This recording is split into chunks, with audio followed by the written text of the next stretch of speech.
Super 94.7 எஃப்எம்ல போகன்வில்லா கேட்டுட்டு இருக்கீங்க. நான் உங்க உத்ரா. இது கதவு. டாக்டர் கேபி ஹுசைன் அவர்கிட்ட நிறைய பேசினோம். நிறைய அவர் சொன்னார். லைஃப்ல இருக்கிற நிறைய விஷயங்கள் அவர் ஸ்ட்ரகிள் பண்ணி வந்ததுல இருந்து ஆரம்பிச்சு, நீங்க இப்படி பண்ணாதீங்க, இங்கிலீஷ் மெடிசனே நீங்க சாப்பிடுறதுனா கூட வெஸ்ட்ல ப்ரொடியூஸ் ஆகிற மெடிசன் எதுக்கு சாப்பிடணும், அதே ஃபார்முலால ஜார்டன்லாம் அந்த மருந்தையே தயாரிக்கிறாங்க, அதை வாங்கி சாப்பிட வேண்டியதானே, இது நீங்க உங்களோட டாக்டர்ஸ் கிட்ட சொல்லுங்களேன், அதெல்லாம் ரொம்ப ரேட்டு கம்மியா இருக்கும் அப்படிங்கறதுல ஆரம்பிச்சு, ஒரு ஏர்கிராஃப்ட் வாங்கணும்னா என்ன பண்ணணும் அப்படிங்கிற ஒரு எண்ட் டு எண்ட் பிராக்டிகலான லைஃபுக்கு தேவையான சஜஷன்ஸ் கொடுத்தார் இல்லையா. அந்த வரிசையில அடுத்து நம் கதவை திறக்க போவது துபாய் தமிழ் சங்கத்தோட ஃபவுண்டர் பேட்டன் மற்றும் வைஸ் பிரசிடென்ட் ஈமான். கேள்விப்பட்டிருப்பீங்க. இந்தியன் முஸ்லிம் அசோசியேஷனோட ஜெனரல் செக்ரட்டரி இவர் தான். இதை தவிர ஒரு நல்ல பிசினஸ் மேன், எப்பவும் எந்த நேரமும் யாருக்காவது ஏதாவது ஹெல்ப் பண்ணணும்னு ஆசைப்படுற, ஹெல்ப் பண்ணிக்கிட்டு இருக்கிற mister A Liaquat Ali. Really proud to invite mister Liaquat Ali. வணக்கம் சார். ஹாய் உத்ரா.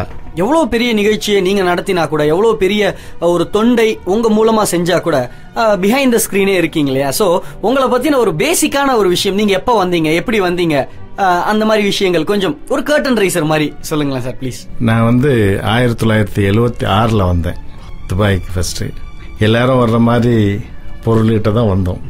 வந்த இடத்துல மக்களுக்காகவும் எதுவும் செய்யணும் அப்படி, இந்த தமிழ் மக்களுக்காக இந்த கம்யூனிட்டி சர்வீஸ் ஏதாவது செய்யணும். ஏன்னா ஊர்ல எல்லாம் எங்க ஃபாதர் இந்த மாதிரி சோஷியல் ஒர்க்ல ரொம்ப இன்வால்வ்மெண்ட் ஆகி நல்லா செஞ்சிட்டு இருப்பாங்க.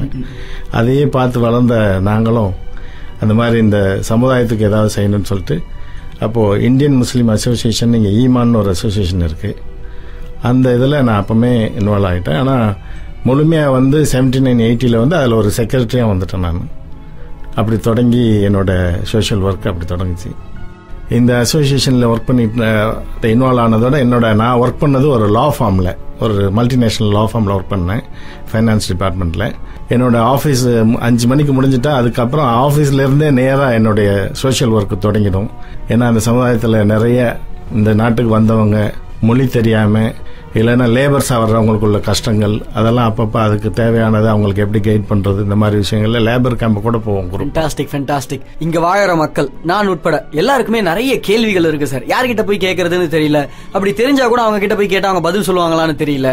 அதை தாண்டி போய் கேட்கறதுக்கு பயம். இந்த மாதிரிலாம் நிறைய விஷயம் இருக்கும்போது இந்த கதவு அப்படிங்கிற செக்மெண்ட் உங்களை மாதிரி நிறைய எக்ஸ்பீரியன்ஸ்டான ஆட்கள், லைஃப் நிறைய பார்த்தவங்க இங்க உங்ககிட்ட இருந்து நிறைய விஷயம் கேட்டு தெரிஞ்சுக்கணும் அப்படின்னு ஆசைப்படுறோம் சார். வரப்போற வாரங்கள்ல சாரை படுத்தி அவருக்கு என்னென்னலாம் தெரியுமோ எல்லாத்தையும் நம்ம கேட்டு தெரிஞ்சுக்கலாம். சோ தொடர்ந்து இணைந்திருங்கள். Super 94.7 off mode. நான் உத்ரா. இது போகன்வில்லாவின் கதவு. சார், நீங்க இப்போ உங்க பிசினஸ் நீங்க ஆபீஸ் ஹவர்ஸ் முடிச்சுட்டு அந்த கேப்ல நீங்க பண்ண அப்படிங்கிற மாதிரி தான் அப்படிதான் ஸ்டார்ட் பண்ண, ரொம்ப வருஷத்துக்கு அப்படிதான் வச்சிருந்தேன் அப்படின்னு சொன்னீங்களா சார். இந்த பார்ட் டைம் ஒர்க் இல்ல பார்ட் டைம் பிசினஸ் இதெல்லாம் சில கம்பெனி எல்லாம் என்கரேஜ் பண்றாங்களா சார்? எப்படி இது? எல்லா கம்பெனியுமே ஒத்துக்காது. சில கம்பெனி இல்ல, எல்லா கம்பெனியுமே ஒத்துக்காது. நான் ஆபீஸ் ஹவர்ஸ்க்கு அப்புறம் போனேன்னாக்கா எனக்குள்ள மற்ற ஆட்கள் இருந்து அதை கவனிச்சுக்கிறாங்க. நான் போற நேரத்துல அந்த ஆபீஸ்ல மூடி இருக்கும், என்ன நடந்திருக்கு அன்னைக்கு என்னன்றதை நான் பாத்துக்கிறேன். எங்க கம்பெனிக்கு நான் அதை தெரியப்படுத்தினா அவங்க ஒத்துக்க மாட்டாங்க. நான் எப்போதும் ஆபீஸ் முடிஞ்சு என்னோட சோசியல் ஒர்க். அந்த பிசினஸோட ப்ரொப்ரைட்டர் வேற பேர்ல இருக்குமா சார்? இல்ல, ப்ரொப்ரைட்டர் வேற பேர்ல இல்ல. ஏன்னா நம்ம அந்த பிசினஸ் அரபி பேர்லயே தான் இருந்தது. நான் எல்எல்சி பண்ணல. எல்எல்சி பண்ணா என்னோட பேரும் அவரோட பேரும் வரும். 5149. இது முழுக்கமே ஸ்பான்சரோட பேர்லயே தான் லைசன்ஸ். இப்போ அப்படிதான் இருக்கு. அதனால அவங்க அந்த மாதிரி ப்ராப்ளம். எந்த கம்பெனில நம்ம ஒர்க் பண்றோமோ அங்க போய் நாங்க ஒரு பார்ட் டைம் பண்ண போறேன், ஒரு தொழில் ஆரம்பிக்க யாரும் விட மாட்டாங்க, ஒத்துக்க மாட்டாங்க யாரும். சோ அப்போ ஆனா இங்க பார்ட் டைம் அப்படிங்கிறதுக்கான ஆப்ஷன்ஸ் எப்படி இருக்கு சார்? நிறைய இருக்கா பார்ட் டைம்? இப்பெல்லாம் அந்த அளவுக்கு இல்ல. முதல்ல ஒரு காலத்துலாம் ரொம்ப டிமாண்டா இருந்தது இங்க லேபர்ஸ். அப்பெல்லாம் ஒரு ஆளு 2 வேலை 3 வேலைலாம் பார்ப்பாங்க. அப்பெல்லாம் நிறைய ஆப்ஷன் இருந்துச்சு பார்ட் டைம். நீங்க ஒரு இடத்துல ஒர்க் பண்ணிட்டு இருக்கும் போதே கூப்பிட்டு கேட்பேன். நான் புதுசெல்லாம் 76-80 நீங்க எங்க ஒர்க் பண்ற, என்ன சேலரி, உனக்கு அதை விட இவ்வளவு தர என்கிட்ட வந்துருவான்லாம், அந்த மாதிரி டிமாண்ட் இருந்தது அப்ப அதே மாதிரி பார்ட் டைமுக்கும் நல்ல சேலரிலாம் கிடைக்கும். இப்பெல்லாம் அந்த மாதிரி ஒன்றும் வாய்ப்பு ரொம்ப குறைவு. ஹார்ட் ஒர்க் பண்றேன், எஃபர்ட் எடுக்கிறேன், கொஞ்சம் ஒரு எக்ஸ்ட்ரா சேலரிக்கு ஏதாவது வழி பண்ணணும் அப்படின்னு ஆசைப்படுறீங்க இல்ல பண்றீங்கன்னா அந்த எஃபர்ட் ஹார்ட் ஒர்க் எல்லாம் நிச்சயமா ஹெல்ப் பண்ணும். ஆனா அதே கொஞ்சம் ஸ்மார்ட்டா பண்ணணும். அடுத்த 6 மாசத்துக்கு மினிமம் உங்களோட பிரசன்ஸ் ஆப்சன்ஸ் அந்த பிசினஸ்க்கு எப்படி இருக்கும் அப்படிங்கறதெல்லாம் பார்த்து அதுக்கு ஆள்லாம் அரேஞ்ச் பண்ணி பண்ணணும் அப்படின்னு சார் சொல்றாரு. இன்னும் நிறைய பேசலாம். தொடர்ந்து இணைந்திருங்கள். Super 94.7 off mode. இது போகன்வில்லாவின் கதவு. நான் உத்ரா. சார், நம்ம வெளியில பேசிட்டு இருக்கும்போது மிஸ்டர் தாஹா சொன்னார் இல்லையா, நீங்க எக்ஸ் சிஎம் கருணாநிதி ஐயா அவர்கிட்ட ஏதோ ஒரு கோரிக்கை வச்சீங்க, அவர் உடனே சரி பண்றேன்னு சொன்னார், நமக்காக ஒரு மினிஸ்டர். அது எனக்கு புரியல சார், அது எப்படி சார் அதாச்சு? அது இப்போ என்ஆர்ஐன்னு சொல்லிட்டு சென்ட்ரல் மினிஸ்டர்ல என்ஆர்ஐ, இப்போ வயலார் ரவி இருக்கிறாரு என்ஆர்ஐ மினிஸ்டர். அது மாதிரி ஸ்டேட்ல பாத்தீங்கன்னா தமிழ் மக்களுக்காக இங்க தமிழ் மக்கள் கஷ்டப்படுறாங்கன்னு சொன்னா தமிழ்நாடு கவர்மெண்ட் அந்த டேக் கேர் பண்ணணும். அதெல்லாம் அந்த மாதிரி பண்றது இப்ப ஆல் இந்தியாவிலேயே 2 ஸ்டேட் தான் பண்ணிட்டு இருக்காங்க. ஒன்னு கேரளா, 2வது பஞ்சாப். தமிழ் மக்கள் நிறைய இருக்கிறாங்க இங்க. ஏன் தமிழ்நாட்டு சீஃப் மினிஸ்டர் இது செய்யக்கூடாது? ஒரு என்ஆர்ஐ மினிஸ்டர் அவங்க கேபினெட்ல அவர் என்னன்னு சொன்னா அடிக்கடி இங்க விசிட் வரணும், மக்களோட குறைகள் என்ன ஏதுன்ற தெரிஞ்சுக்கிட்டு அதுக்கு தகுந்த மாதிரி என்ன செய்யலாம். இங்க ரொம்ப நாள் ஒர்க் பண்ணிட்டு ஒருத்தன் திரும்பி இந்தியாவுக்கு போயிடுறான், அவனுக்கு அங்க ஒண்ணுமே வருமானம் இல்லை. அந்த மினிஸ்டர் போய் பார்த்தா அவர் ஏதாவது அவனுக்கு சர்வைவல் பண்ற அளவுக்கு ஏதாவது ஒரு வேலையை போட்டு கொடுக்கணும், இல்ல இங்கேதான் பென்ஷன் கிடைக்காது, அதே இந்தியா கவர்மெண்ட்ல இருந்து கொடுக்கணும். அப்படிதான் பண்றாங்க மற்ற ஸ்டேட்லாம். அது மாதிரி ஏன் தமிழ்நாடு கவர்மெண்ட் பண்ணக்கூடாதுன்றதுக்காக போய் கேட்க போனோம். கருணாநிதி ஸ்டேஜ்லயே அது மேடையிலேயே அப்பவுமே சிஎம்மா இருந்தப்ப அப்பவே இதை நாங்க இப்பவுமே நான் ஒத்துக்கிறேன், கூடிய சீக்கிரத்தில் அதுக்கு மினிஸ்டர் போடுறேன் அப்படின்னு சொன்னார். அதுக்குள்ள ஆட்சி மாற்றம் வந்துச்சு. ஆனா இதுக்கான ஹோப் இருக்கா சார்? நம்ம இதுக்கப்புறம் இதுக்கு ட்ரை பண்ண முடியுமா? ட்ரை பண்ணா கிடைக்கும். ஏன்னா கிடைக்கணும், நமக்கு அதுக்குள்ள ரைட்ஸ் இருக்கு. ஏன்னா தமிழ்நாட்டில இருந்து இங்க கஷ்டப்பட்டு நம்ம வேர்வையெல்லாம் சிந்தி உழைக்கிற பணத்தை தமிழ்நாட்டுக்கு அனுப்பணும். நம்ம குடும்பத்துக்கு அனுப்பினாலும் தமிழ்நாட்டு கவர்மெண்ட்டுக்கு ஒரு வெல்ஃபேர் பண்ணுவாங்க, பழக்கம் அங்கதானே. அதனால நம்ம கவர்மெண்ட்டுக்கு கொஞ்சம் அதனால வேல்யூ கூடுதல். என்ஆர்ஐ மணி வருதுன்னா நிச்சயமா இருக்கணும், இல்லாம அவங்க அப்புறம் அர்த்தமே இல்லாம போயிடும். இந்த விஷயம் கூடிய விரைவில் வரணும் அப்படின்னு ஆசைப்படுவோம். வெளிநாட்டில் வாழும் தமிழர்கள் எல்லாரும் இதுக்கு சப்போர்ட் பண்ணும் அப்படின்னு யாராவது கோரிக்கை வச்சாங்கன்னா இமீடியட்டா நம்ம எல்லாருமே சப்போர்ட் பண்ணியே ஆகணும்.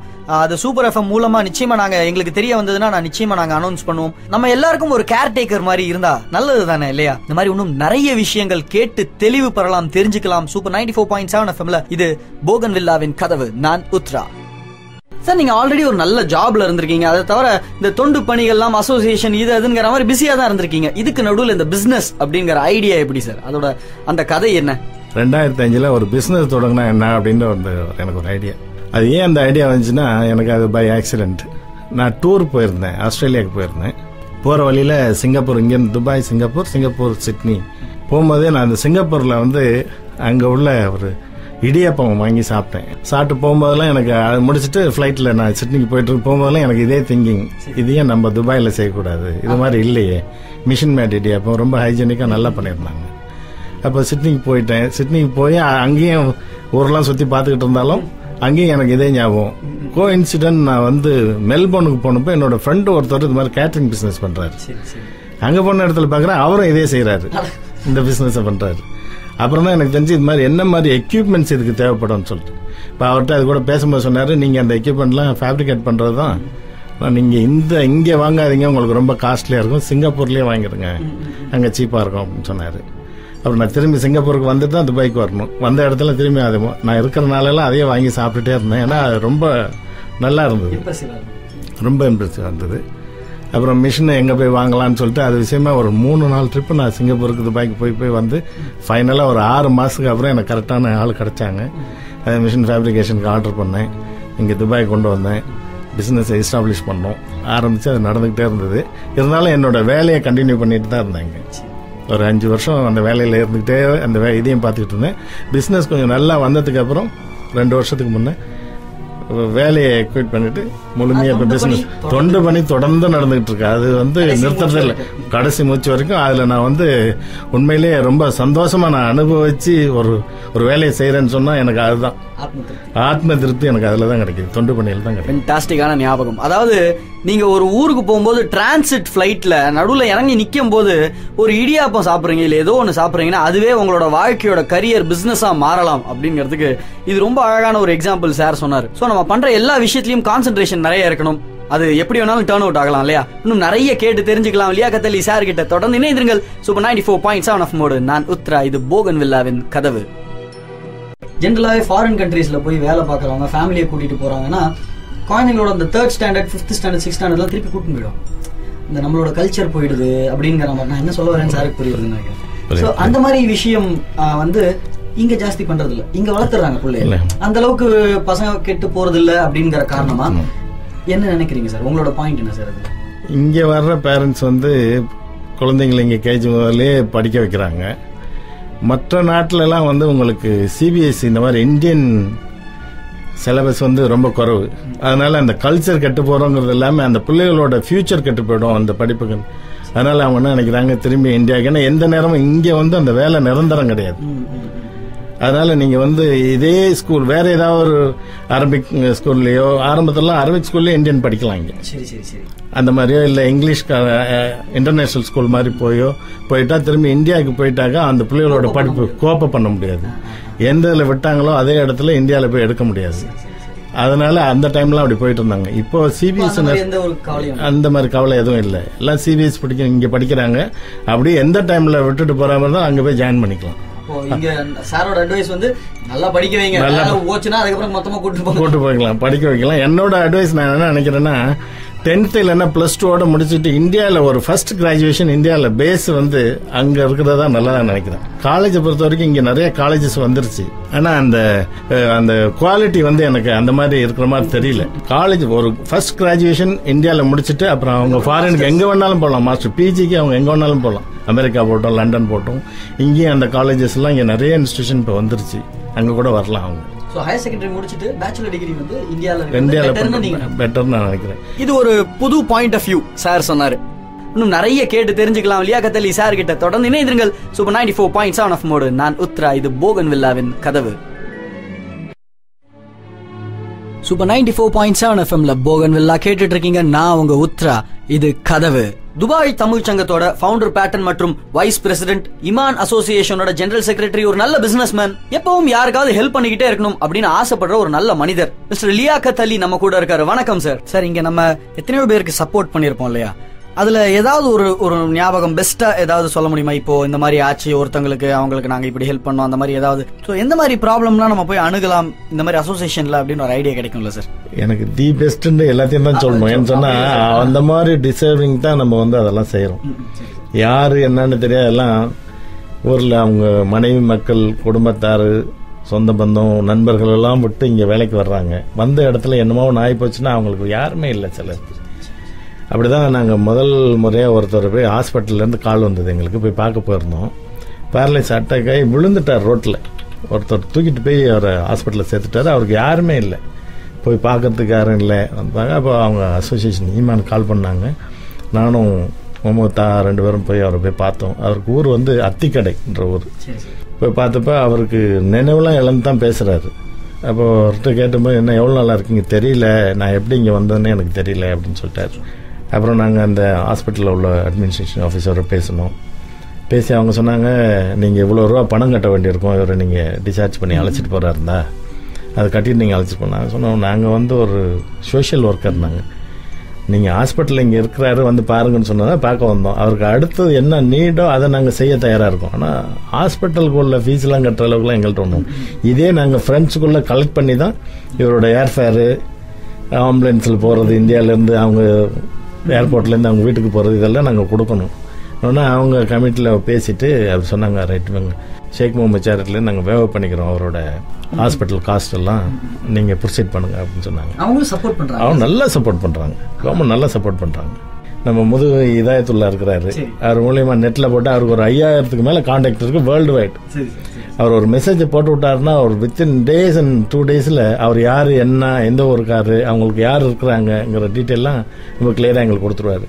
அப்படி தந்தோடனே அவரோட மனைவியை கான்டாக்ட் பண்ணி பேசிக்கிட்டு, இந்த மாதிரி அவர் இங்கே இருக்கிறாரு, உடல்நல சரி இல்லாமல் இருக்கிறாரு, தொடர்ந்து இங்கே இருக்க முடியாது அவரால், அதனால் அங்கே அனுப்பி வைக்கிறோன்னு. அதாங்க எங்களுக்கு ஒன்றும் கான்டாக்டே இல்லாமல் இருந்தது, நீங்கள் அனுப்பிச்சி வச்சுருங்க, நாங்கள் வந்து ரிசீவ் பண்ணிக்கிறோம் ஏர்போர்ட்டில் அப்படின்னு சொன்னாங்க. அப்போ அதுக்குள்ளே வேலையெல்லாம் பார்த்து கவர்மெண்ட் கிளியரன்ஸ்லாம் வாங்கி பாஸ்போர்ட் விசா எல்லாம் கேன்சல் பண்ணுவோம். அண்ணன் தம்பி தான் அப்படி தான் அதே மாதிரி இருந்து கம்ப்ளீட்டாக கூட இருந்தது மாத்திரம் இல்லாமல் ஊரில் கொண்டு போய் ஃப்ளைட்லேருந்து கொண்டு வெளியில் வரைக்கும் கொண்டு அவங்களோட ஆம்புலன்ஸ் வரைக்கும் கொண்டு விட்டுட்டு தாக வந்துட்டார் திரும்பி. இப்போ சமீபத்தில் இப்போ போன வாரத்தில் சுடலை முத்துன்னு ஒருத்தர் 4 வருஷமா ஹாஸ்பிட்டலில் இருக்கார். பேரலைஸ் அட்டாக் 4 வருஷமா இருக்கிறாரு. யாரு என்னன்னு தெரியல. அவங்க திரும்பி இது மாதிரி இடையில நிறைய கேஸ் இப்போ என்ன பார்த்துக்கிட்டு இருக்கோங்கிறத உங்களை சொல்றோம். முடிஞ்ச வரைக்கும் டெய்லி ஒரு விசிட் போய் அவங்கள பார்த்துருவோம். இந்த மாதிரி இருக்கிறவங்களை இதுக்கு முதல்ல யாருக்கெல்லாம் இந்த மாதிரி செஞ்சிருக்கிறோமோ டெய்லி போய் பார்த்து அவங்களுக்கு ஆறுதல் சொல்லிட்டு வந்துடும். உங்க வேலைகள் நடந்துட்டு இருக்கு. நம்ம போய் பார்த்ததுக்கப்புறம் கேட்பாங்க, என்னைக்கு நாளைக்கு போய்டுவோம். இன்னும் அந்த ஃபார்மாலிட்டிஸ் எல்லாம் நம்ம கம்ப்ளீட் பண்ணிட்டு தானே அனுப்ப முடியும். அவங்களோட உற்சாகத்துக்கு ஆமா போயிடுங்க சொல்லிட்டு அதெல்லாம் ரெடி பண்ணிட்டு அவங்களை அனுப்பி வைக்கிறது. போகும்போது ரொம்ப நிம்மதியோட போவாங்க. ஃபென்டாஸ்டிக். இதாவது மக்கள் தொண்டே மகேசன் தொண்டுன்னு சொல்லுவாங்க, அந்த மாதிரி ரொம்ப பெரிய விஷயங்கள் செஞ்சுக்கிட்டு இருக்கீங்க சார். ரொம்ப சந்தோஷமா இருக்கு இந்த மாதிரி ஒரு சமுதாயத்துல நம்ம இருக்கோம் அப்படின்னு. ரொம்ப தைரியமாவும் இருக்கு.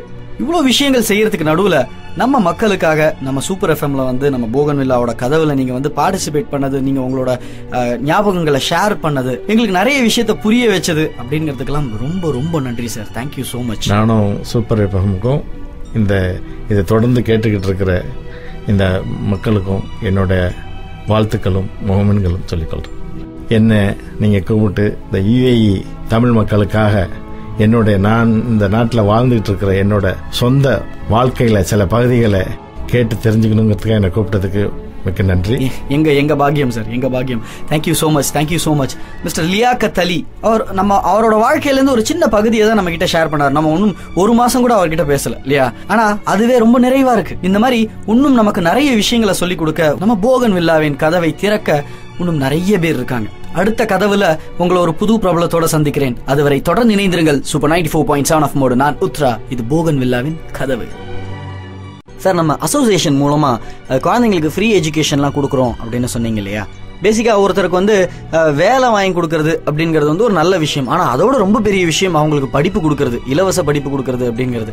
இந்த மாதிரி ஒரு விஷயத்தை ஸ்டார்ட் பண்ணலாம்னு டிசைட் பண்ணதுக்கு பின்னாடி ஏதாவது ஒரு ஞாபகம் இருக்கா சார்? ஆமா சார், நான் வந்த விஷயம்லாம் பார்ப்பேன். இங்க தமிழ் மக்கள் ஸ்பெஷலா சின்ன பிள்ளைகள்லாம் வீட்டு வேலைக்கு வந்திருப்பாங்க படிப்பெல்லாம் விட்டு. சார், ஆனா அதுக்கு ஒரு ரூல் இருக்குல்ல சார், மெய்டா வரணும்னா இந்த வயசுக்கு மேலதான் வரணும் அப்படின்னு. அது இப்பதானே இருக்குது, அந்த டைம்ல இல்ல. நான் வந்த புதுசெல்லாம் நீங்க 10 வயசு 12 வயசு பிள்ளைகள் வந்து வீட்டுல ஹவுஸ் பாயா வேலை பார்ப்பாங்க. அதுக்கெல்லாம் என்ன காரணம்னு சொன்னா, அவங்க ஒரு வேலை பொருளாதார சூழ்நிலைங்கிறது முக்கியமா இருக்கும். ரெண்டாவது, அவங்க ஃபாதர்ஸ் எல்லாம் அந்த மாதிரி படிக்காதனால என்ன தெரியல, அவங்க இங்க வந்து ஒரு கூலி வேலை பார்த்துட்டு இருப்பாங்க. உடனே பையனையும் கூட்டுருவாங்க பாஸ்போர்ட் எடுத்து. அப்பெல்லாம் வந்துருவாங்க இங்க பாஸ்போர்ட்ல வந்து இந்த மாதிரி வேலை செய்யற நான் எனக்கு தெரிஞ்ச அளவுக்கு நிறைய பார்த்தேன். இங்க வெள்ளிக்கிழமையில பார்த்தா அவங்களுக்கு வெள்ளிக்கிழமை ஒரு ஹாஃப் டே தான் லீவ் இருக்கும். டெய்லி காலையில 5-4 மணிக்கு எழுந்திருக்கிறவங்க நைட்டு 10-11 மணிக்கு வேலை செய்யறவங்கள வெள்ளிக்கிழமையும் ஒரு 4-10 ரெஸ்ட். பார்த்தா ரொம்ப சின்ன வயசு பிள்ளைகள்லாம் வந்து இங்க வீட்டு வேலை பார்த்துட்டு இருப்பாங்க. அதுக்கு காரணம் என்னன்னு சொன்னா, அவங்களுக்கு படிக்க முடியல, படிப்பை தொடர முடியாத சூழ்நிலை. அப்பதான் நாங்கெல்லாம் அசோசியேஷன்ல உட்காந்து பேசிட்டு இருக்கும்போது, இது மாதிரி நம்ம இங்கே இந்த அசோசியேஷன் வந்து பொதுவா நம்ம நாட்டில இருந்து வர்றவங்களுக்கு இங்க உதவி பண்றதுக்காக ஆரம்பிச்சதுதான். நம்ம ஊர்ல என்ன பண்ணலாம், ஏன் இந்த ஏழை பிள்ளைகளுக்கான ஹையர் எஜுகேஷன் நம்ம கொடுக்க கூடாது அப்படின்னு திங்க் பண்ணி அப்ப ஆரம்பிச்சது சார். அதுல இருந்து நாங்க இன்டர்வியூக்கெல்லாம் போனோம்னா, இப்பதான் இன்டர்வியூக்கு நேர்ல போறோம். முதல்ல எங்களுக்கு இன்னும் ஜோன் கோஆர்டினேட்டர் இருப்பாங்க சென்னையிலயும் திருச்சிலையும். அதே மாதிரி அரேஞ்ச் பண்ணிட்டோம் நாங்க. அங்கேயே நாங்க NRI அக்கௌண்ட் ஓபன் பண்ணோம். ஜம்மு காலேஜ்ல இருக்கிற IOBல தான் இப்பவும் அந்த அக்கௌண்ட் இருக்குது. ஒரு கார்பரேட் கம்பெனி மாதிரியே நடக்கும். பேப்பர்ல அட்வர்டைஸ்மெண்ட் கொடுப்போம், பிள்ளைகள் அப்ளை பண்ணுவாங்க. அந்த பிள்ளைகள் எல்லாரும் அந்த ஜோன் கோஆர்டினேட்டர் அந்தந்த ஜோன்ல உள்ளவங்க கூப்பிட்டு இன்டர்வியூ பண்ணுவாங்க. அதுல யார் மோஸ்ட் டிசர்விங் தெரியுதோ அவங்களை செலக்ட் பண்ணி எங்களுக்கு அனுப்புவாங்க. அப்ப நாங்க அவங்களுக்கு வந்து ஸ்காலர்ஷிப் இங்க எடுத்து அனுப்பி. Great sir. ஒரு இயக்கத்துல செய்யறாங்க, நம்மளால முடிஞ்சதை போய் செய்வோம் அப்படிங்கிறது நல்ல விஷயம் தான். இருந்தாலும் அந்த இயக்கத்தையே ஆரம்பிக்கிறது அப்படிங்கிறது ரொம்ப பெரிய விஷயம் இல்லையா? ஒரு ஃபர்ஸ்ட் தாட் அப்படிங்கிறது தான் எப்பவுமே முதல் ஸ்பார்க் அப்படிங்கிறது தான் எப்பவுமே பெரிய விஷயம். அதை செய்யும் போது நீங்களும் அங்க இருந்தீங்க, அதுக்கான காரணம் நீங்க அப்படின்னு சொல்லும் போது ரொம்ப ரொம்ப பெரிய விஷயம் சார். அது சார்கிட்ட இன்னும் நிறைய கேட்டு தெரிஞ்சுக்கலாம், நிறைய விஷயங்கள் கேட்டு தெரிஞ்சுக்கலாம். தொடர்ந்து இணைந்திருங்கள். Super 94.7 off mode. நான் உத்ரா. இது போகன்வில்லாவின் கதவு. சார், இந்த குழந்தைங்களுக்குலாம் எஜுகேஷன் ஸ்காலர்ஷிப்ஸ் தரோம் அப்படின்னு சொன்னீங்கல்ல சார், இது என்ன குவாலிஃபிகேஷன்ல சார் நடக்குது? இப்போ ஃபார் இன்ஸ்டன்ஸ், எனக்கு உங்களை தெரியும், நான் எனக்கு தெரிஞ்ச ஒரு குழந்தைய கூட்டிட்டு வரேன், உடனே கொடுத்துருவீங்களா? அது எப்படி நடக்குது சார்? பெரும்பாலும் இதுல வர்றவங்க எல்லாம் கவர்மெண்ட் ஸ்கூல்ல படிச்சுட்டு நல்ல மார்க் ஸ்கோர் பண்ணிருப்பாங்க, அவங்களுக்கு கொடுக்குறோம். அடுத்தது வந்து மார்க் குறைவா இருந்தாலும் அவங்க ஃபேமிலி பேக்ரவுண்டை பாக்குறவங்க. அப்பா அம்மா படிச்சிருக்க மாட்டாங்க, அவங்க கூலி வேலை பார்ப்பாங்க, இல்லைன்னா ஒரு பள்ளியில மஸ்ஜிதில் இமாமா இருப்பாங்க, மொதியனா இருப்பாங்க. அவங்களுக்குலாம் இன்கம் ரொம்ப கம்மியா இருக்கும். அவங்க அந்த பிள்ளைகளை போய் ஹையர் எஜுகேஷன் படிக்க வைக்கிறது கஷ்டமாப்படும். அதனால தொடர்ந்து அந்த ஜெனரேஷன் வந்து எஜுகேஷன் இல்லாமே போயிடுது. அந்த மாதிரி பிள்ளைகளுக்கு ஏழ்மையில் இருக்கிறவங்க இந்த மாதிரி நல்ல மார்க் வாங்கி கூட மேற்கல்வியை தொடர முடியாமல் இருக்கிறவங்க, இவங்களுக்கு நாங்கள் ப்ரியாரிட்டி கொடுக்குறோம். இதுல வந்து எந்த விதமான இன்ஃப்ளூயன்ஸும் கிடையாது. எந்த விதமான நிச்சயமா 100% கிடையாது. இன்ஃப்ளூயன்ஸே கிடையாது. யாருன்னே எங்களுக்கு தெரியாது. நாங்க யாருக்கு ஸ்பான்சர் பண்றோம்னே தெரியாது. அது எப்படி சார்? அது எனக்கு கொஞ்சம் சொல்லுங்க சார். அது நாங்க வந்து இந்த ஜோன் கோஆர்டினேட்டர் இருக்காங்கல்ல, எங்களுக்கு வர அப்ளிகேஷன்ல எல்லாம் வந்துடும் இங்க. அதுல நாங்க இந்த மாதிரி கிரைட்டீரியா வச்சிருக்கோமோ அது மாதிரி செலக்ட் பிரிச்சு எந்தெந்த ஜோனுக்கு அனுப்பணுமோ அந்தந்த அவங்க ஊர் பக்கத்துல, ஏன்னா அவங்க செலவு பண்ணிட்டு கூட அங்க அதிகமான செலவுல வந்துடக்கூடாதுன்னு ஒரு இடத்துல ஜோன் வச்சிருக்கோம். அப்படி வர்றவங்கள அவங்க என்ட்ரி பண்ணுவாங்க. என்ட்ரி பண்ணி யார் மோஸ்ட் டிசர்விங் தெரியுதோ எங்களுக்கு ரெஃபர் பண்ணுவாங்க. அந்த ஃபேமிலி பேக்ரவுண்டையும் என்னெல்லாம் அந்த கிரைட்டீரியால இருக்கோ அதெல்லாம் அவங்க கேட்டு அதுக்கு பதில் எங்களுக்கு தருவாங்க. அதுலயும் நாங்க உட்காந்து நைட்லாம் உட்காந்து ஸ்க்ரூட்டனைஸ் பண்ணி யாருக்கு செலக்டட், யாரை செலக்ட் பண்றோன்னு செலக்ட் பண்ணி அந்த பிள்ளையை கொடுத்துக்கிட்டு இருக்கோம். எந்த இன்ஃப்ளூயன்ஸுக்கும் அங்க வேலையே கிடையாது. ஒரு அரசாங்கம் முன்னின்னு செய்ய வேண்டிய வேலை இதெல்லாம் ரொம்ப பெரிய விஷயம் சார். சார் கிட்ட இந்த மாதிரி இன்னும் நிறைய விஷயம் கேட்டு தெரிஞ்சுக்கலாம். நமக்கு தெரிஞ்ச யாராவது ஒருத்தர் ரெஃபர் பண்ணா அந்த புண்ணியம் கூட நமக்கு வேண்டாங்க, அவங்க நல்லா இருக்கட்டுமே இல்லையா? இன்னும் நிறைய பேசலாம். தொடர்ந்து இணைந்திருங்கள். Super 94.7 off mode. நான் உத்ரா. இது போகன் வில்லாவின் கதவு. சூப்பர் 94.7 எஃப்எம்ல போகன் வில்லா கேட்டுட்டு இருக்கீங்க. நான் உங்க உத்ரா. இது கதவு. துபாய் தமிழ் சங்கத்தோட ஃபவுண்டர் பேட்டன் மற்றும் வைஸ் பிரசிடென்ட், இமான் அசோசியேஷனோட ஜெனரல் செக்ரட்டரி, ஒரு நல்ல பிசினஸ்மேன், எப்பவும் யாருக்காவது ஹெல்ப் பண்ணிக்கிட்டே இருக்கணும் அப்படின்னு ஆசைப்படுற ஒரு நல்ல மனிதர் மிஸ்டர் லியாக்கத் அலி நம்ம கூட இருக்காரு. வணக்கம் சார். சார், நம்ம ஸ்காலர்ஷிப்லாம் கொடுக்குறோம் இல்லையா சார், அவங்க என்ன மாதிரி டிசர்விங் கேண்டிடேட், குவாலிஃபிகேஷனை தவிர வேற எந்த, இப்போ குவாலிஃபிகேஷனா சொல்லிடலாம் இத்தனை மார்க் இருந்தா நாங்க கொடுப்போம் அப்படின்னு, இதை தவிர ஃபேமிலி பேக்ரவுண்ட் வச்சு கொடுக்கறதுக்கு எதை வச்சு கொடுக்குறீங்கன்னு யாருக்குமே தெரியாதுல்ல சார். அது எப்படி எக்ஸ்பிளைன் பண்ணலாம் சார்? அது ஏதாவது ஞாபகம், அது சம்பந்தப்பட்ட ஞாபகம்? இந்த நம்மளோட ஸ்காலர்ஷிப்ல படிக்கிற பிள்ளைகளை மாத்திரம் சென்னையில வருஷத்துக்கு ஒருத்தர், இப்போ அது ஆரம்பத்திலாம் செய்யல, அதுக்கப்புறம் கொஞ்ச நாளுக்கு அப்புறம் செஞ்சோம். அந்த பிள்ளைகளை மாத்திரம் கூப்பிட்டு, ஏன் அதை நம்ம கூப்பிடுறோம்னு சொன்னா சில காலேஜ் எல்லாம் அந்த பிள்ளைகளை சரியா கவனிக்கிறது இல்லை. அந்த பாராபட்சம் தெரியுது எங்களுக்கு. அவங்களே பே பண்ணி படிக்கிற பிள்ளைகளுக்கும் யாரோ ஸ்காலர்ஸ் இப்படிலாம் இருக்குது. அந்த பிள்ளைகள் எங்களுக்கு கம்ப்ளைண்ட் பண்ணும் போது, இப்ப ஏன் நம்ம வருஷத்துக்கு ஒரு தடவை இந்த பிள்ளைகளை நேர்காணல் பண்ணக்கூடாதுன்னு சொல்லிட்டு நாங்க போயிருந்தோம். அப்படி போயிருக்கும்போது சென்னையில கிரசன்ட் இன்ஜினியரிங் கல்லூரியில தான், ஜூ பக்கத்துல வண்டலூர்ல, அங்க போய் அந்த இன்டர்வியூ வச்சிருந்தோம். எல்லாரும் வந்திருந்தாங்க.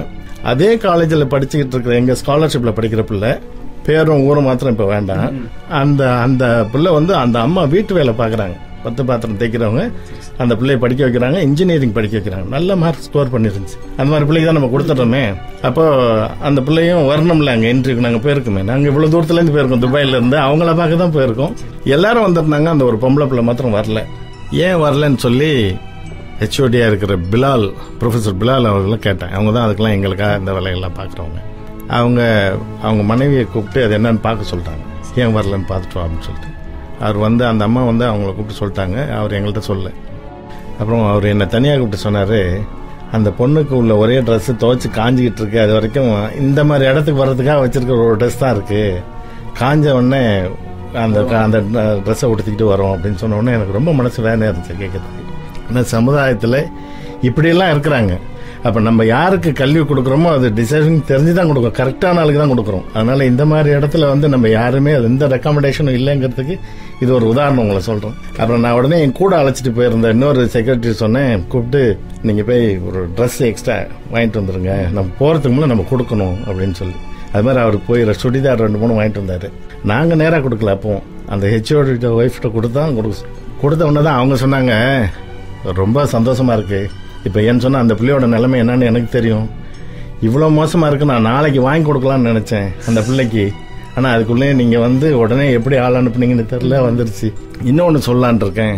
ஒரு 4-5 முஸ்லீம் பிள்ளைகள் இருக்கு. அது அந்த பிள்ளைகள் கொடுத்துற அந்த ஹபாயெல்லாம் இல்லாம இருக்கும், ரொம்ப கிழிஞ்சு போயிருக்கு. ட்ரெஸ் உள்ள இருந்தாலும் அது மூடுறதுக்கு. அப்ப நாங்க அப்படியாமா, நாங்க வந்து துபாயில இருந்து வாங்கி அனுப்பிச்சிடுறோம், நீங்க இப்ப எப்படி யாரோ கொடுத்த மாதிரி நீங்க கொடுத்த மாதிரி கொடுக்குறீங்க, அது மாதிரி கொடுங்கன்னு சொன்னா, அது மாதிரி இங்க வந்து நாங்க வாங்கி பார்சல் அனுப்பணும். அதையும் அது மாதிரி தான் கொடுக்கப்பட்டது. அற்புதம் அற்புதம் அற்புதம் சார். இதுல ஒரு பெரிய திருப்தி இருக்குங்க. இதுல ஒரு பெரிய திருப்தி இருக்கும். ஒரு இயக்கத்து கூட சேர்ந்து நம்ம ஏதாவது கான்ட்ரிபியூட் பண்றதா இருக்கலாம், இல்ல தனியாவே நமக்கு யாருக்காவது ஹெல்ப் பண்றதா இருக்கலாம்.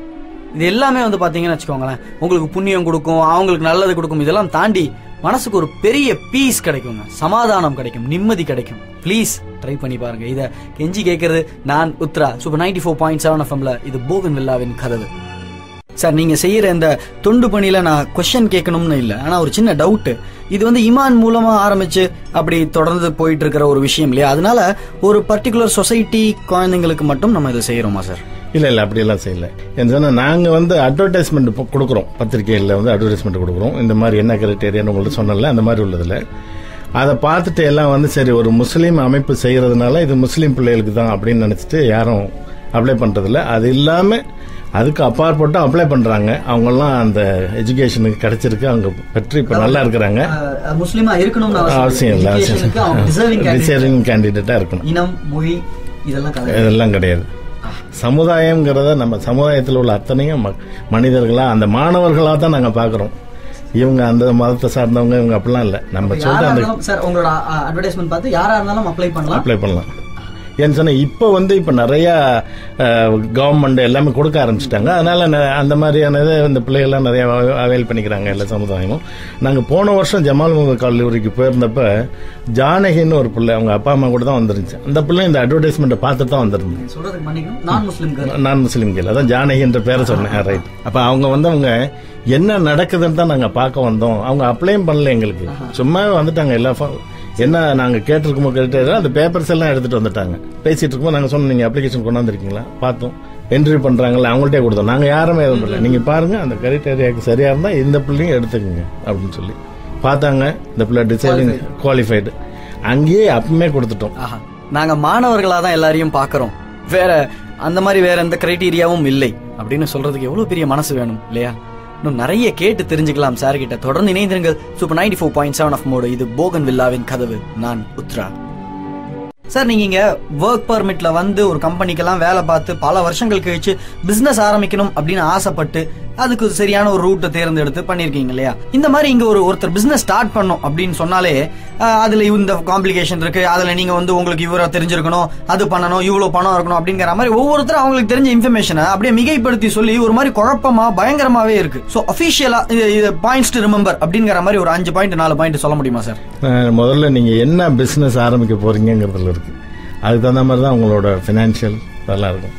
ஆனால் நிச்சயமா லோக்கல் ஃப்ரீ ஜோன் இல்லாத வேற நீங்க எங்க பிசினஸ் தொடங்கணும்னாலும் உங்களுக்கு ஒரு லோக்கலோட சப்போர்ட் வேணும். எல்எல்சி பண்ணணும்னு சொன்னா 51% அவங்களும் 49 நம்மளா இருக்கணும் லைசன்ஸ்ல. அவங்க இன்வெஸ்ட் பண்ணுவாங்களா இல்லையான்றது வேற, ஆனால் லைசன்ஸ்ல அவங்களோட ஷேர் ஹோல்டர்ன்றதுல கிளியரா சொல்லியிருப்பாங்க. அது இல்லாம நீங்க ஒரு முதல்லலாம் 300,000 பேங்க்ல டெபாசிட் இருக்கணும் எல்எல்சி பண்றது. இப்போ அது இல்லை, கவர்மெண்ட் அதெல்லாம் எடுத்துட்டாங்க. அதனால பிசினஸ் தொடங்கணும்னா யாருக்கு எந்த தொழில் தெரியுமோ அதை வந்து தொடங்குறதுல இந்த நாட்டில் எந்த ஒரு தொந்தரவும் இல்லை, ரொம்ப எளிமையாக்கி வச்சிருக்காங்க, ஈஸியா தொடங்கலாம்.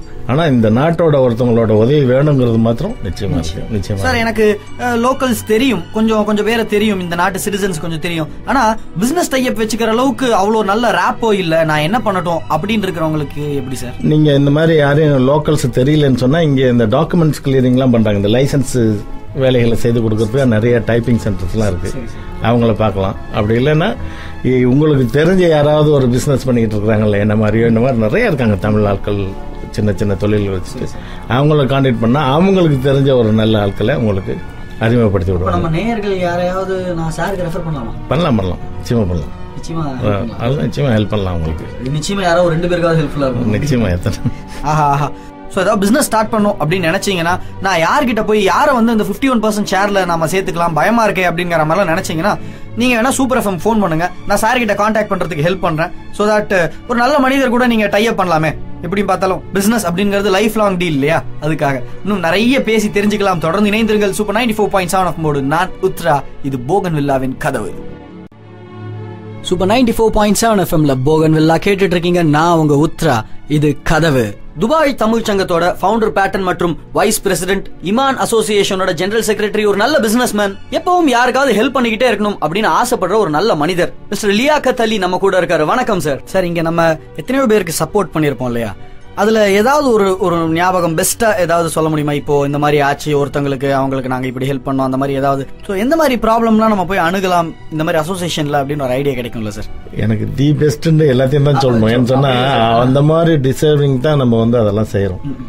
யாரு என்னன்னு தெரியாது, எல்லாம் ஊர்ல அவங்க மனைவி, மக்கள், குடும்பத்தாரு, சொந்த பந்தம், நண்பர்கள் எல்லாம் விட்டு இங்க வேலைக்கு வர்றாங்க. வந்த இடத்துல என்னமோ நாய் போச்சுன்னா அவங்களுக்கு யாருமே இல்லை சிலருக்கு. அப்படிதான் நாங்கள் முதல் முறையாக ஒருத்தர் போய் ஹாஸ்பிட்டல்லேருந்து கால் வந்தது எங்களுக்கு, போய் பார்க்க போயிருந்தோம். பேரலைஸ் அட்டாக் ஆகி விழுந்துட்டார் ரோட்டில். ஒருத்தர் தூக்கிட்டு போய் அவரை ஹாஸ்பிட்டலில் சேர்த்துட்டாரு. அவருக்கு யாருமே இல்லை, போய் பார்க்கறதுக்கு யாரும் இல்லை. வந்தாங்க. அப்போ அவங்க அசோசியேஷன் ஈமான் கால் பண்ணாங்க. நானும் முகமது 2 பேரும் போய் அவரை போய் பார்த்தோம். அவருக்கு ஊர் வந்து அத்திக்கடைன்ற ஊர். போய் பார்த்தப்ப அவருக்கு நினைவுலாம் இழந்து தான் பேசுகிறாரு. அப்போ அவர்கிட்ட கேட்டபோது, என்ன எவ்வளோ நல்லா இருக்கீங்க தெரியல, நான் எப்படி இங்கே வந்தேன்னு எனக்கு தெரியல அப்படின்னு சொல்லிட்டாரு. அப்புறம் நாங்கள் அந்த ஹாஸ்பிட்டலில் உள்ள அட்மினிஸ்ட்ரேஷன் ஆஃபீஸரோட பேசி அவங்க சொன்னாங்க, நீங்கள் இவ்வளோ ரூபா பணம் கட்ட வேண்டியிருக்கோம், இவரை நீங்கள் டிஸ்சார்ஜ் பண்ணி அழைச்சிட்டு போகிறாருந்தா அதை கட்டிட்டு நீங்கள் அழைச்சிட்டு போனாங்க. சொன்னோம், நாங்கள் வந்து ஒரு சோஷியல் ஒர்க்கர், நாங்கள் நீங்கள் ஹாஸ்பிட்டலில் இங்கே இருக்கிறாரு வந்து பாருங்கன்னு சொன்னதான் பார்க்க வந்தோம். அவருக்கு அடுத்தது என்ன நீடோ அதை நாங்கள் செய்ய தயாராக இருக்கோம். ஆனால் ஹாஸ்பிட்டலுக்குள்ள ஃபீஸ்லாம் கட்டுற அளவுக்குலாம் எங்கள்கிட்ட ஒன்றும். இதே நாங்கள் ஃப்ரெண்ட்ஸுக்குள்ளே கலெக்ட் பண்ணி தான் இவரோட ஏர்ஃபேரு, ஆம்புலன்ஸில் போகிறது, இந்தியாவிலேருந்து அவங்க ஏர்போர்ட்லேருந்து அவங்க வீட்டுக்கு போகிறது, இதெல்லாம் நாங்கள் கொடுக்கணும். ஆனால் அவங்க கமிட்டியில் பேசிட்டு அவர் சொன்னாங்க, ரைட் ஷேக் முகமது சேரிட்டிலேருந்து நாங்கள் வேவ் பண்ணிக்கிறோம், அவரோட ஹாஸ்பிட்டல் காஸ்ட் எல்லாம் நீங்கள் ப்ரொசீட் பண்ணுங்க அப்படின்னு சொன்னாங்க. அவங்களும் சப்போர்ட் பண்ணுறாங்க. அவங்க நல்லா சப்போர்ட் பண்ணுறாங்க, கவர்மெண்ட் நல்லா சப்போர்ட் பண்ணுறாங்க. நம்ம முதுகு இதாயத்துள்ளா இருக்கிறாரு, அவர் மூலியமாக நெட்டில் போட்டு அவருக்கு ஒரு 5000க்கு மேலே கான்டாக்ட் இருக்கு வேர்ல்டு வைட். அவர் ஒரு மெசேஜை போட்டு விட்டாருன்னா அவர் வித்தின் டேஸ் அண்ட் 2 days அவர் யார், என்ன, எந்த ஊருக்காரு, அவங்களுக்கு யார் இருக்கிறாங்கிற டீட்டெயிலாம் ரொம்ப கிளியராக எங்களுக்கு கொடுத்துருவாரு. அப்படி தந்தோடனே அவரோட மனைவியை கான்டாக்ட் பண்ணி பேசிக்கிட்டு, இந்த மாதிரி அவர் இங்கே இருக்கிறாரு, உடல்நல சரி இல்லாமல் இருக்கிறாரு, தொடர்ந்து இங்கே இருக்க முடியாது அவரால், அதனால் அங்கே அனுப்பி வைக்கிறோன்னு. அதாங்க எங்களுக்கு ஒன்றும் கான்டாக்டே இல்லாமல் இருந்தது, நீங்கள் அனுப்பிச்சி வச்சுருங்க, நாங்கள் வந்து ரிசீவ் பண்ணிக்கிறோம் ஏர்போர்ட்டில் அப்படின்னு சொன்னாங்க. அப்போ அதுக்குள்ளே வேலையெல்லாம் பார்த்து கவர்மெண்ட் கிளியரன்ஸ்லாம் வாங்கி பாஸ்போர்ட் விசாலாம் கேன்சல் பண்ணோம். அண்ணன் தம்பி தான் அப்படி தான் அதே மாதிரி இருந்து கம்ப்ளீட்டாக கூட இருந்தது மாத்திரம் இல்லாமல் ஊரில் கொண்டு போய் ஃப்ளைட்லேருந்து கொண்டு வெளியில் வரைக்கும் கொண்டு அவங்களோட ஆம்புலன்ஸ் வரைக்கும் கொண்டு விட்டுட்டு தாக வந்துட்டார் திரும்பி. இப்போ சமீபத்தில் இப்போ போன வாரத்தில் சுடலை முத்துன்னு ஒருத்தர் 4 வருஷமாக ஹாஸ்பிட்டலில் இருக்கார், பேரலைஸ் அட்டாக். 4 வருஷமா இருக்கிறாரு, யாரு என்னன்னு தெரியல. அவங்க திரும்பி இது மாதிரி இடையில நிறைய கேஸ் இப்போ என்ன பார்த்துக்கிட்டு இருக்கோங்கிறத உங்களை சொல்றோம். முடிஞ்ச வரைக்கும் டெய்லி ஒரு விசிட் போய் அவங்கள பார்த்துருவோம். இந்த மாதிரி இருக்கிறவங்களை இதுக்கு முதல்ல யாருக்கெல்லாம் இந்த மாதிரி செஞ்சிருக்கிறோமோ டெய்லி போய் பார்த்து அவங்களுக்கு ஆறுதல் சொல்லிட்டு வந்துடும். உங்கள் வேலைகள் நடந்துகிட்டு இருக்கு. நம்ம போய் பார்த்ததுக்கப்புறம் கேட்பாங்க, என்னைக்கு நாளைக்கு போய்டுவோம்னா நாளைக்கு போய்டுவோம். இன்னும் அந்த ஃபார்மாலிட்டிஸ்லாம் நம்ம கம்ப்ளீட் பண்ணிட்டு தானே அனுப்ப முடியும். அவங்களோட உற்சாகத்துக்கு ஆமாம் போயிடுங்க சொல்லிட்டு அதெல்லாம் ரெடி பண்ணிட்டு அவங்களை அனுப்பி வைக்கிறது. போகும்போது ரொம்ப நம்ம நிம்மதியோட போவாங்க. ஃபென்டாஸ்டிக். இதாவது மக்கள் தொண்டை மகேசன் தொண்டுன்னு சொல்லுவாங்க, அந்த மாதிரி ரொம்ப பெரிய விஷயங்கள் செஞ்சுக்கிட்டு இருக்கீங்க சார். ரொம்ப சந்தோஷமா இருக்கு இந்த மாதிரி ஒரு சமுதாயத்துல நம்ம இருக்கோம் அப்படின்னு. ரொம்ப தைரியமாவும் இருக்கு. இவ்வளவு விஷயங்கள் செய்யறதுக்கு நடுவுல நம்ம மக்களுக்காக நம்ம சூப்பர் எஃப்எம்ல வந்து நம்ம போகன்வில்லாவோட கதவுல நீங்க வந்து பார்ட்டிசிபேட் பண்ணது, நீங்க உங்களோட ஞாபகங்களை ஷேர் பண்ணது, எங்களுக்கு நிறைய விஷயத்த புரிய வச்சது அப்படிங்கிறதுக்கெல்லாம் ரொம்ப ரொம்ப நன்றி சார். Thank you so much. நானும் சூப்பர் எஃப்எம்முக்கும் இதை தொடர்ந்து கேட்டுக்கிட்டு இருக்கிற இந்த மக்களுக்கும் என்னோட வாழ்த்துக்களும் முகமன்களும் சொல்லிக்கொள்றேன். என்ன நீங்க கூப்பிட்டு இந்த UAE தமிழ் மக்களுக்காக நான் இந்த நாட்டில் வாழ்ந்துட்டு இருக்கிற என்னோட சொந்த வாழ்க்கையில சில பகுதிகளை கேட்டு தெரிஞ்சுக்கணுங்கிறதுக்காக என்னை கூப்பிட்டதுக்கு மிக்க நன்றி. எங்க பாக்கியம் சார், எங்க பாக்கியம். Thank you so much mister Liaquat Ali. அவரோட வாழ்க்கையில இருந்து ஒரு சின்ன பகுதியை தான் நம்ம கிட்ட ஷேர் பண்ணாரு. நம்ம இன்னும் 1 மாசம் கூட அவர்கிட்ட பேசல இல்லையா, ஆனா அதுவே ரொம்ப நிறைவா இருக்கு. இந்த மாதிரி இன்னும் நமக்கு நிறைய விஷயங்களை சொல்லிக் கொடுக்க நம்ம போகன்வில்லாவின் கதவை திறக்க இன்னும் நிறைய பேர் இருக்காங்க. அடுத்த கதவுல உங்களை ஒரு புது பிரபலத்தோட சந்திக்கிறேன். அதுவரை மிக்க நன்றி. எங்க பாக்கியம் சார், எங்க பாக்கியம். Thank you so much mister Liaquat அலி.